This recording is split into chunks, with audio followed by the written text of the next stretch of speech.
함께 인사하고 시작했으면 좋겠습니다. 우리 좌우앞뒤 바라보시면서 이렇게 인사해 볼게요. 말씀에 반응합시다.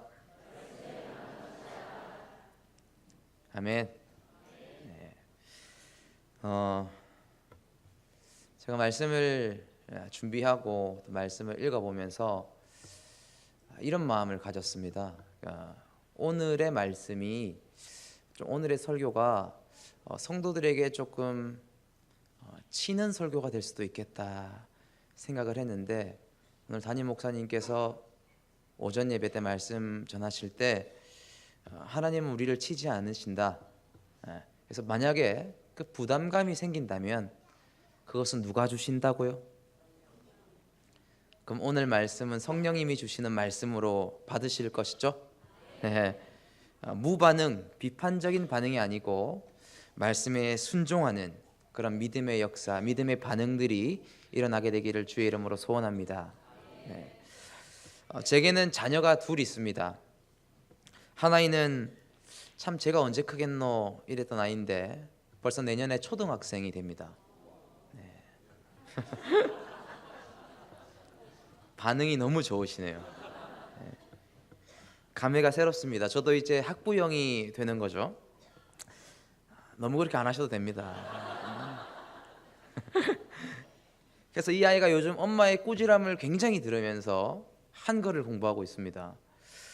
이 아이에게는 그것이 고통일 수 있겠지만 그 훈련과 연습의 과정을 지나쳐야만 더 나은 모습으로 성장할 수가 있는 것이죠. 둘째 아이는 쟤는 좀 빨리 커서 아빠한테 재롱도 좀 부리고 또 대화도 좀 통하고 그랬으면 좋겠는데 라고 생각했는데, 어느덧 시간이 지나면 이 아이도 첫째와 같이 성장해 있고 또 자라있는 모습을 보게 되겠죠. 자녀가 조금씩 자라는 것이 부모에게는 기쁨입니다. 복음 안에서도 마찬가지입니다. 그리스도인이 영적으로 자라나가는 것이 하나님에게는 큰 기쁨입니다. 예수님처럼이라는 책을 지은 맥스 루케이도라는 목사님이 계십니다. 그 목사님이 그 책을 기술하면서 이렇게 말했습니다. 하나님은 당신을 있는 그대로 사랑하신다. 아멘이십니까? 그러나 그대로 두지는 않는다.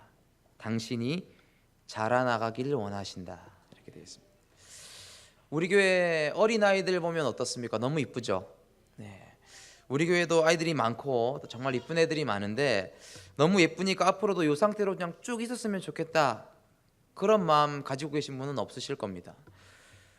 아무리 예뻐도 자라야 하는 거죠. 어린아이가 계속 예쁘다고 안 자라고 그 상태에 있기를 원하는 부모는 아무도 없을 겁니다.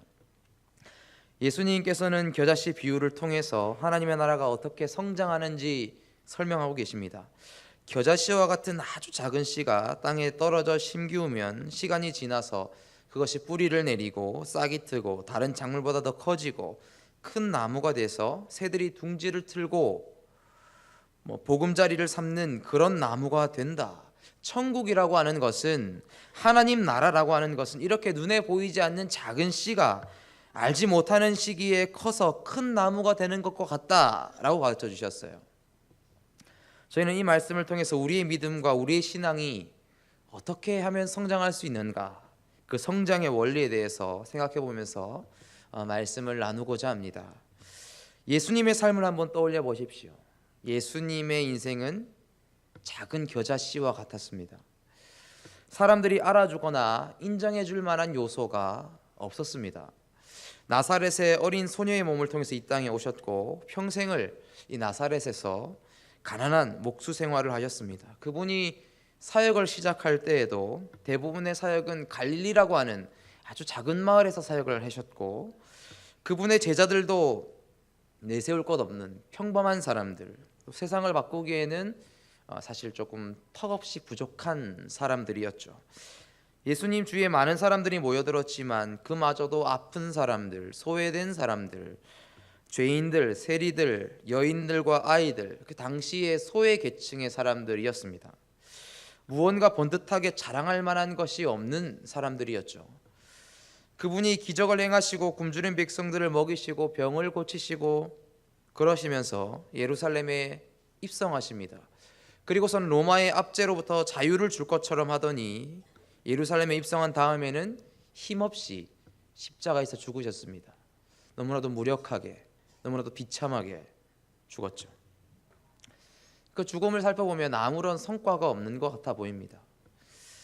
그러나 한번 보십시오. 그분의 복음은, 이 예수 그리스도의 복음은 이스라엘 넘어서 근동 지역으로, 그리고 소아시아로, 유럽으로, 아프리카로, 또 아시아로 전 세계에 뻗어져 갔습니다. 아무것도 아닌 제자들이 세상을 복음으로 가득하게 메웠고, 예수 그리스도라고 하는 작은 겨자씨가 하나님의 사랑으로 온 세상을 덮어버리는 거대한 생명의 숲이 되어버린 것입니다. 우리가 이야기하고 있는 이 겨자씨, 예수님이야말로 하나님 나라를 성장시켰던 최고의 겨자씨였던 것이죠. 그러면 예수님이 어떻게 거대한 나무가 되는 것이냐? 요한복음 12장 24절 말씀에 보시면 이렇게 기록되어 있습니다. 내가 진실로 진실로 너희에게 이르노니 한 알의 밀이 땅에 떨어져 죽지 아니하면 한 알 그대로 있고 죽으면 많은 열매를 맺느니라 되어 있습니다. 밀알이, 겨자씨가 어떻게 하면 많은 열매를 맺는 나무로 성장할 수 있는가? 죽어야 한다라고 설명하고 있습니다. 땅 속에 떨어진 씨앗이 먼저 죽어야 된다라는 것이죠. 성장하기 위해선 죽음을 먼저 경험해야 한다는 것은 참으로 역설적인 메시지입니다. 예수님께서 나를 위해 죽으셔서 엄청난 복음의 열매가 맺히셨듯이 저와 여러분이 영적으로 성장하기를 원하신다면, 여러분이 자라나가기를 원하신다면 우리는 우리의 자아, 우리의 육신을 향해서 사형을, 죽음을 선포하셔야 합니다. 우리의 자아가 죽는 것부터 우리의 신앙이 성장할 수가 있는 것이죠. 성경을 한번 찾아볼까요? 방송실에 자막 띄워주시면 감사하겠습니다. 고린도전서 15장 31절입니다. 네, 자막이 띄워졌네요. 같이 한번 읽어보겠습니다. 형제들아,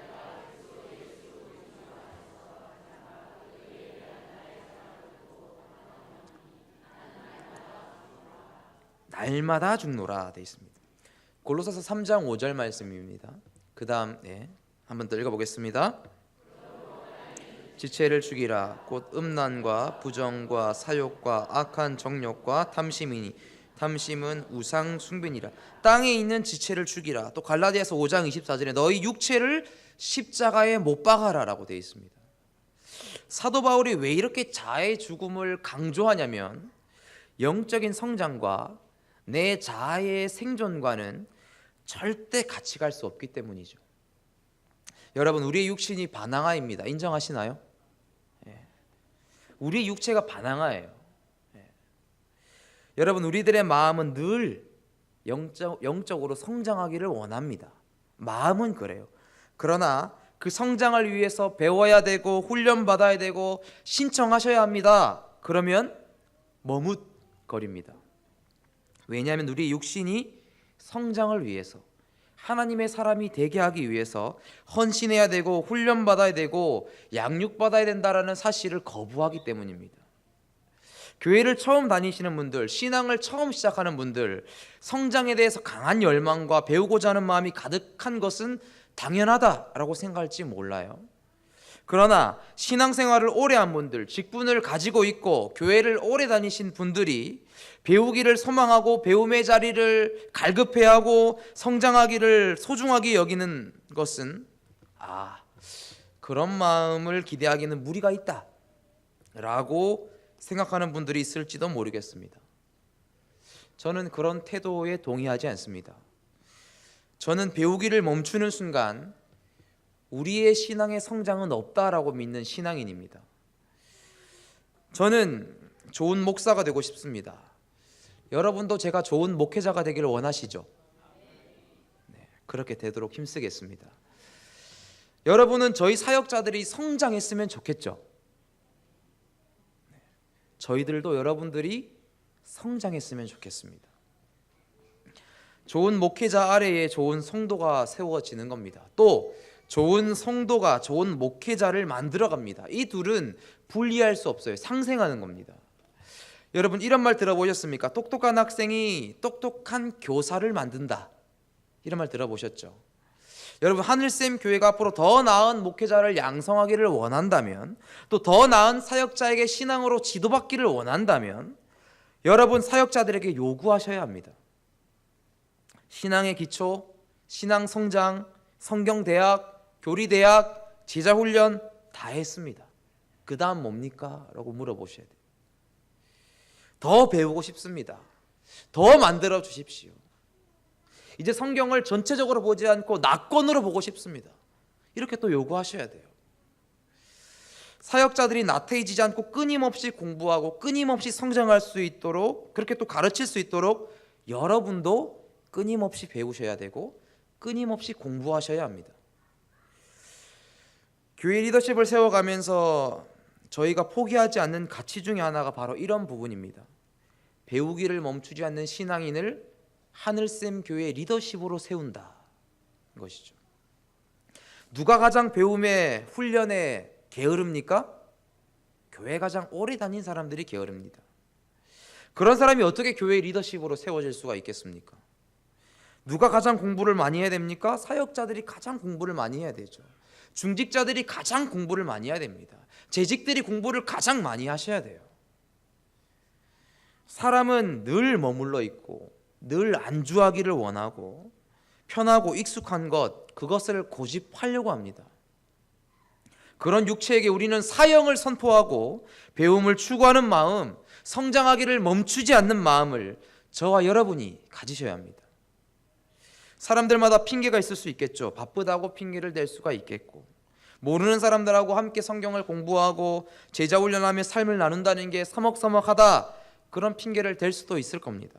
숙제가 있다는 것이 귀찮기도 하고 사실은 나도 알 만큼 안다라는 이유 때문에, 또는 혼자서 공부해도 충분하다, 요즘은 인터넷이 발달돼서 유튜브에 조금만 치면 인터넷 강의를 들으면서 충분히 영적인 섭취를 할 수 있다라고 생각하는 이유로, 또는 나중에 해도 된다, 나중에 해도 늦지 않다, 이런저런 이유 때문에 성장하기를 멈추고 잠시 소극적으로 변해 있는 분들, 훈련과 양육에 냉소적인 생각을 가지고 있는 분들, 오늘 성령께서 여러분들의 마음을 바꾸게 되시기를 소원합니다. 우리 육체에게 죽음을 외치셔야 합니다. 서 있으면 앉아 있고 싶고, 앉아 있으면 눕고 싶고, 누워 있으면 자고 싶은 것이 우리 육체의 본성이에요. 우리 육신은 양육받고 훈련받는 것 여전히 부담스러워하고 여전히 피하고 싶어 합니다. 그렇게 양육과 훈련을 거부하는, 편한 것, 익숙한 것, 좋은 게 좋은 거지라고 하는 그런 나태함에 안주하고자 하는 우리 육신에게 죽음을 선포하시고 사형을 선포하시고, 바울이 말하는 것처럼 우리는 우리의 몸을 쳐서 복종케 하고 성장하기를 사모하고 배우기를 멈추지 않고 내면에 갈급함이 있는 모습으로 하나님께 나아가게 되시기를 주의 이름으로 소원합니다. 우리가 성장을 추구하며 훈련받고자 할 때 우리를 낙심시키고 좌절시키는 것들이 있어요. 4장 27절인데요. 같이 한번 읽어보겠습니다. 마가복음 4장 27절입니다. 그가 밤낮 자고 깨고 하는 중에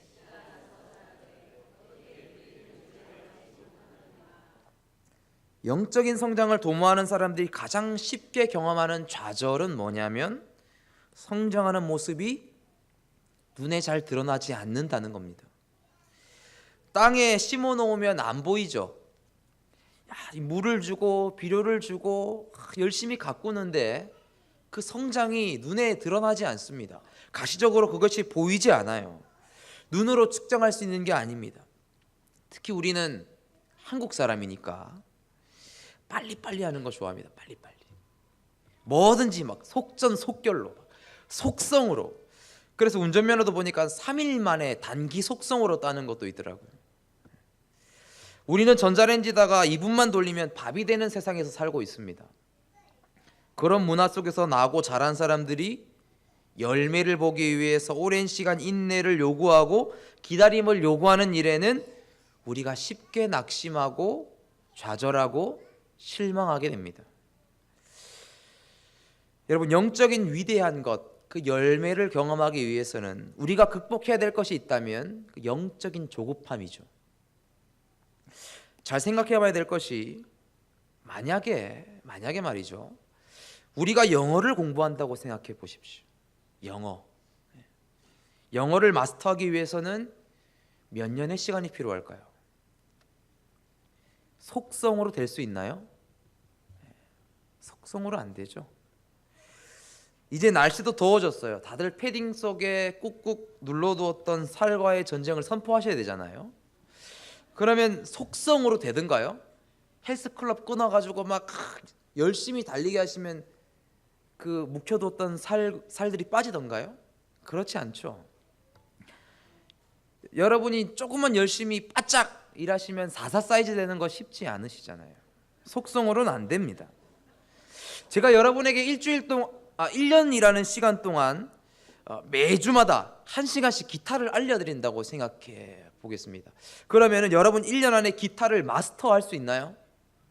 그렇지 않으실 겁니다. 근데 왜?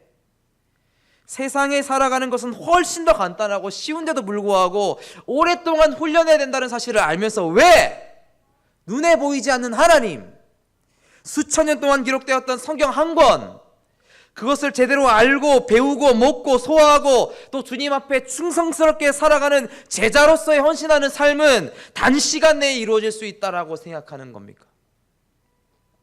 제가 말씀을 준비하면서 제가 하나님의 사람으로 어떻게 세워질 수 있었는가 곰곰이 돌아봤습니다. 단시간 내에 되지 않았습니다.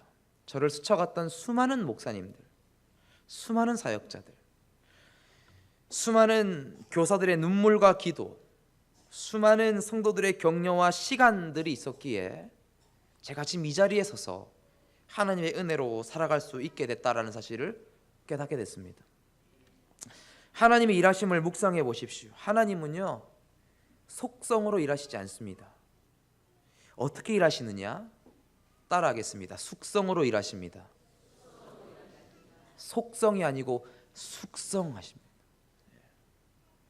다윗 머리에 기름 붓고 그 다음날 바로 왕으로 짠 하지 않으셨어요. 요셉도 보디발의 집에서 믿음으로 결단한 이후에 바로 총리로 짠 세워주지 않으셨어요. 하나님이 쓰신 사람은 모두 그 숙성의 시간, 그 오랜 시간, 열매가 맺히기까지 그 시간을 참고 인내하고 버티고 견뎠던 사람들이었습니다.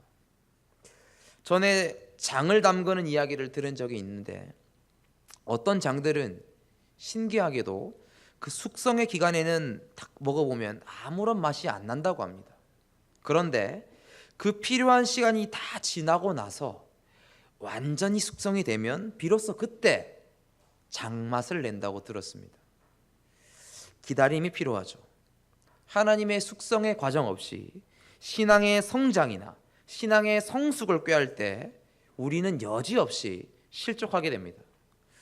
부흥했다 불 한 번 딱 받으면 세상에 감당할 수 없는 성도가 되고, 성경대학 강의 딱 들으면은 창세기부터 요한계시록까지 탁 줄줄 다 깰 수 있을 것이고, 제자훈련 코스를 수료하면 베드로와 같은 주님의 애제자가 될 것이다 라는 그 속성의 유혹을 떨쳐버리시고 양육과 훈련이라는 아주 오랜 기다림을 통해서 여러분의 신앙의 진맛을 내시는 하나님을 경험하게 되시기를 주의 이름으로 소원합니다.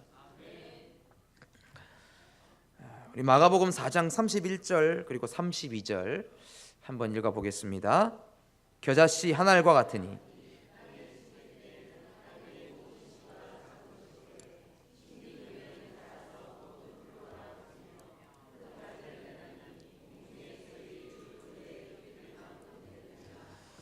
아멘.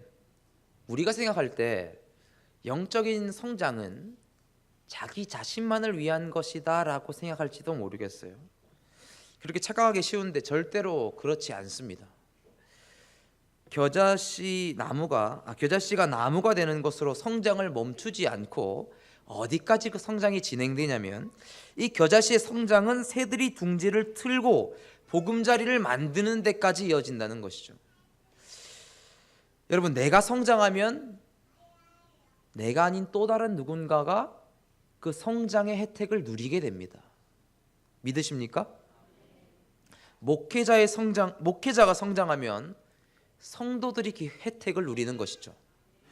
남편이 성장하면 그 아내와 자녀들에게 그 영적인 혜택을 끼칠 수 있는 것이죠. 아내가 성장하면 그 가족과 시부모들까지 그 혜택이 퍼지게 되어 있습니다. 직장인이 영적으로 성장을 하면 그 회사가 영적인 축복을 받습니다. 성도가 성장하면 교회가 부흥하는 역사가 일어납니다. 하나님께서 이 하늘샘 교회에 참 많이 축복을 하셨어요. 저희 교회는 2017년부터 성경대학을 시작했습니다. 그리고 오늘부터 3기 성경대학이 시작합니다. 그리고 제자훈련은 2기가 시작되고요. 이번에 새롭게 만들어진 교리대학도 1기로 출발을 하게 됩니다. 이런 양육과 훈련이 성도들에게 어떤 영향이 있었는가? 성경대학을 수료한 간증자들의 간증문을 제가 다시 읽어보게 됐습니다. 그런데 제가 그 간증문을 다시 읽어보면서 깨닫게 되는 것은, 다시 하여금 새롭게 와닿는 것은, 그 성장의 축복이 개인에게 머무르지 않고 흘러간다는 것을 또 바라보게 됐습니다. 제가 간증자의 허락을 받고 간증문의 내용을 읽어드리도록 하겠습니다. 성함은 말씀드리지 않고 익명으로 해달라 하셔서 이렇게 읽어드리겠습니다. 어떤 한 분의 간증문입니다. 먼저 이 대장정의 성경대학을 마치고 졸업할 수 있게 된 것이 전적으로 하나님의 은혜임을 고백합니다. 2017년 하늘샘 교회는 말씀과 성령으로 사람을 변화시키는 교회라는 목표를 가지고 출발했습니다. 저에게 이 목표는 성경대학으로 완성되었다고 할 수 있습니다. 성경대학은 1년 성경 1독을 목표로 매주 말씀을 읽고 공부를 하러 와야 하는 거룩한 부담감이 있었습니다. 공부가 시작되기 전에 말씀을 읽어왔는지 목사님께서는 꼭 손을 들어 확인을 하셨고, 잘 읽어오신 분들은 박수를 받았기 때문에 열심히 읽으려고 애를 썼습니다. 성경 공부는 창세기부터 요한계시록까지 순서대로 공부를 했기 때문에 1년간 구약부터 신약으로 순서대로 읽어나갔습니다. 저는 진도를 따라 말씀을 읽어나갔는데 하나님께서는 제 삶의 상황 가운데 위로와 힘과 능력의 말씀을 필요에 따라 주셨습니다. 하나님께서 늘 저와 동행하신다는 것을 느낄 수가 있었습니다. 말씀이 꿀송이보다 달다는 말씀이 무엇인지 머리로 알고 있었던 것을 가슴으로 느낄 수가 있었습니다. 말씀에 힘이 있음을 확신하게 되었고, 말씀이 제 안에, 제가 말씀 안에 있음을 느끼고 깨닫게 됐습니다. 2017년을 마무리하면서 저에게 남은 말씀은 신명기 6장의 말씀입니다. 이스라엘아 들으라, 우리 하나님 여호와는 오직 유일한 여호와시니 너는 마음을 다하고 뜻을 다하고 힘을 다하여 내 하나님 여호와를 사랑하라. 오늘 내가 내게 명하는 이 말씀을 너는 마음에 새기고 내 자녀에게 부지런히 가르치며 집에 앉았을 때든지 길을 갈 때든지 누워있을 때든지 일어날 때든지 이 말씀을 강론할 것이며. 성경대학을 시작하고 얼마 지나지 않아 신명기를 공부할 때 목사님께서 이 말씀은 암송하고 가슴에 새겨두면 좋겠다 하신 말씀을 기억합니다. 이 말씀이 계속해서 마음에 남아 있었고 한 해를 마무리하며 마음에 붙들고 있는 말씀이 되었습니다. 여기서부터 잘 들으십시오. 저는 엄마입니다. 저는 목자입니다. 저는 교사입니다. 하나님께서는 저에게 이 말씀으로 사명을 주셨습니다. 이 말씀은 저에게 이제 평생의 말씀이 될 겁니다. 저에게 맡기신 자녀들, 목원들, 수많은 영혼들을 향해 이 말씀을 붙들고 나아갈 것입니다. 이 모든 것이 성경대학을 통해 깨닫고 다짐하게 된 것입니다. 모든 부모에게 자녀들은 특별한 선물일 줄 믿습니다. 저에게 믿음 생활하는 가운데 가장 중요한 것이 무엇이냐고 묻는다면 그것은 바로 신앙의 전수, 자녀들에게 신앙을 바르게 교육하는 일입니다. 그러기 위해서는 부모인 제가 먼저 말씀을 잘 배우고 확신하며 말씀 앞에 바로 서고 자녀들을 말씀으로 양육할 수 있어야 하겠죠. 부모라면 성경대학을 꼭 등록하셔야겠죠. 교사라면 성경대학을 꼭 등록하셔야겠죠. 제 말이 아니고 그분 간증자의 말입니다. 성경대학이 이미 교회 안에 좋은 소문이 난 줄 압니다. 성경대학을 준비하고 기대하고 계신 성도님들, 혹시 아직 성경대학의 놀라운 소문을 듣지 못하신 성도님들 모두 내년에 성경대학으로 하나님의 놀라우신 은혜를 경험하시기를 기도드립니다. 간증자의 고백은 이분만이 아니에요. 또 다른 집사님은 이렇게 간증하셨어요. 내년에는 주일학교 교사를 섬기려고 합니다. 잊어버리고 있던 사명을 되찾게 하셔 떨리는 마음으로 용기를 내봅니다. 예전에 그 열정을 다시 회복시켜 주시고 좋은 교사로 섬길 수 있도록 기도합니다. 죄인된 나도 사랑하시는 주님의 그 사랑이 내 안에 머물러 있지 않고 우리 아이들에게, 이웃들에게 흘러가기를 소원합니다. 성장의 축복은 절대 개인에게 머무르지 않습니다. 흘러갑니다. 영적인 성장은 혼자만 누리는 것이 아니고 나를 통해서 바깥으로 흘러가게 됩니다. 저와 여러분의 영적 성장은 교회에 유익을 끼칩니다. 아멘이십니까? 영적인 성장은 내 사랑하는 목원, 사랑하는 내 제자, 사랑하는 성도들, 사랑하는 내 자녀들에게 그 영향력이 흘러가게 되어 있습니다. 그래서 우리는 이 훈련의 과정이 단순히 개인의 경건을 뛰어넘어서 하나님 나라를 위한 일이 되는 것이고, 가정을 세우는 일이 되는 것이고, 교회를 살리는 일이 될 수 있습니다. 이것이야말로 하나님의 나라를 성장시키고 하나님의 나라를 확장하고 하나님의 나라를 완성하는 일이심을 믿으시게 되기를 주의 이름으로 소원합니다. 작은 겨자씨가 죽어서 싹이 트고 뿌리가 내리고 큰 나무로 성장합니다. 엄청난 성장. 그 성장은 더디 보이는 것 같고 눈으로 확인하는 것은 힘들지만 마침내 주님은 성장시키시고 그 나무에 새들이 깃들게 하십니다. 이 성장의 은혜가 제3기 성경대학 수강생들, 그리고 제2기 제자훈련생들, 그리고 제1기 교리대학 수강생들, 그리고 양육과 훈련을 사모하여 성장하기를 원하는 하늘샘의 모든 성도들에게 그 은혜가 충만하게 임하게 되기를 주의 이름으로 소원합니다. 함께 기도하겠습니다.